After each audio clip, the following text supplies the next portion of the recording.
Chief Justice, Justices, President Coleman, President-elect Abedin, and President-elect Designate Schifino, and other distinguished guests. As Bob Dylan so eloquently says, the times, they are a-changin'. When I was born in 1979, up the road in Gainesville, also known as God's country, there were approximately 26,000 lawyers in Florida. When most lawyers graduated in 1979, they had a job, relatively little student loan debt, and a mentor to show them the ropes. Lawyers communicated by using a landline or writing a letter, and the lawyer's competition was the law firm down the street. By stark contrast, today, there are over 100,000 lawyers in Florida, 25,000 of which are young lawyers. Most new law grads have between $100,000 and $200,000 in student loan debt. Nearly 16% of law graduates cannot find any employment. And unfortunately, the majority of new law grads do not have a mentor to assist them with their transition into the practice of law. A lawyer's life today revolves around the iPad and the iPhone. We communicate and socialize through Twitter, Instagram, and Facebook. Lawyers today are now competing with web-based legal service providers such as LegalZoom, Rocket Lawyer, and Avo, as well as the plethora of free legal forms and free legal advice on the internet. So yes, Bob Dylan, the times, they are a-changin'. Well, what can we do? Where do we go from here? What we don't have is time. We don't have time for another committee, another commission, or another study. We don't have time to sit back and react. We don't have time to point fingers. The buck has to stop here. So let's start in the law schools. Let's turn our focus from those graduating in the top 20% of their class to the bottom 80%, the ones in greatest need of training and help securing meaningful employment.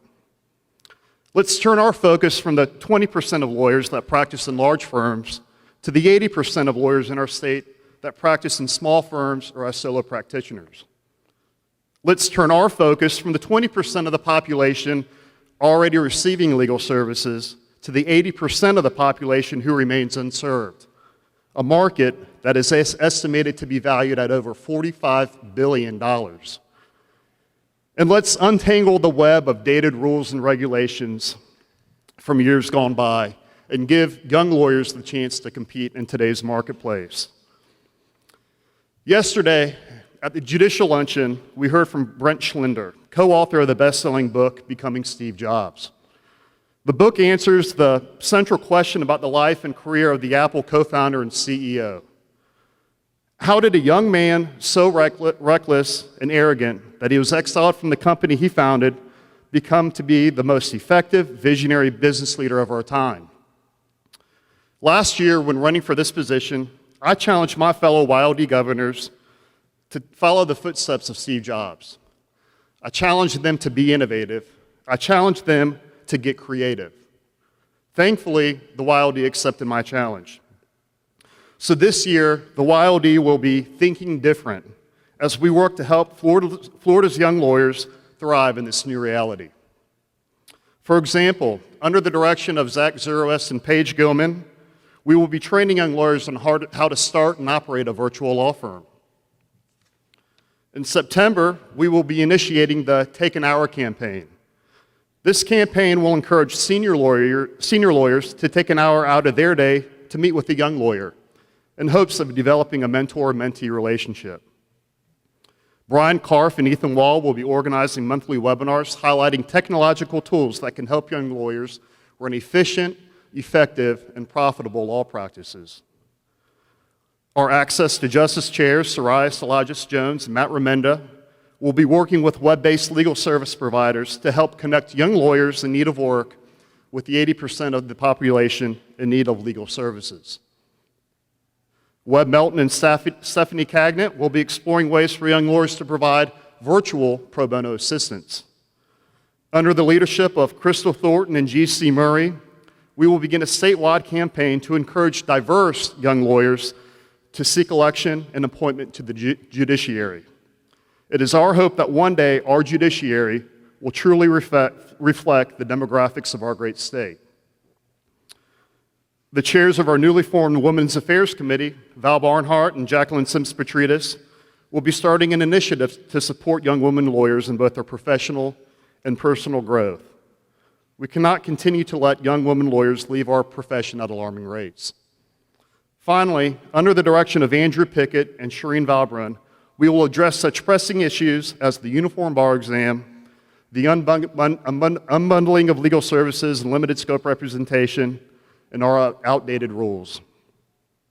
This is just a sampling of what the YLD has on its plate, but thankfully, we are not going at it alone.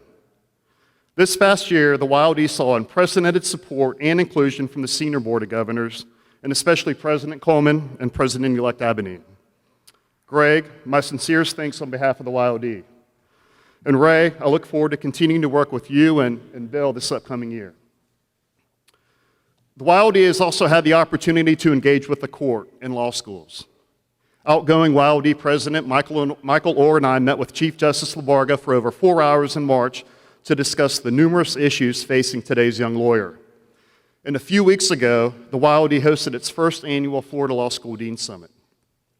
I'm confident that if we all continue to communicate and work together, great things will happen.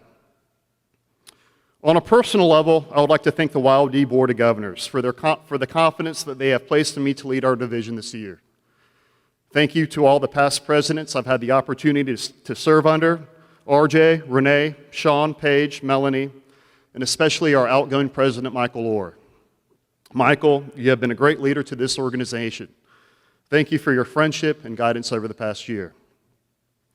Thank you to my mentor, John Fuller, an attorney in Ocala who's with us today. Thank you to my good friend and Board of Governor, Brian Burgoon, for introducing me to the YLD. Thank you to all my family here today, especially my mom, stepfather Bob, brother Graham, grandmother Elsa. I love you all very much. And both of my Aunt Terrys are here too. Thank you.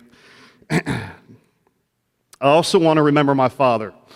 Even though he is not here today, I know that he, along with my father-in-law and grandfathers, are all smiling down from heaven. Most importantly, thank you to my wife, Ashley, and my kids, Elsa and Bennett.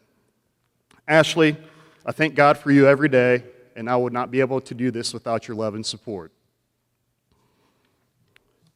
I would like to close with the most famous ad from Apple's Think Different campaign, a commercial titled "To the Crazy Ones." Some of you may remember it. While showing images of iconic 20th century personalities such as Albert Einstein, Bob Dylan, and Martin Luther King Jr., Richard Dreyfuss narrated the following. Here's to the crazy ones, the misfits, the rebels, the troublemakers, the round pegs in the square holes, the ones who see things differently. They're not fond of rules, and they have no respect for the status quo. You can quote them, disagree with them, glorify or vilify them. About the only thing you can't do is ignore them, because they change things. They push the human race forward. And while some may see them as the crazy ones, we see genius. Because the people who are crazy enough to think they can change the world are the ones who do. Thank you all.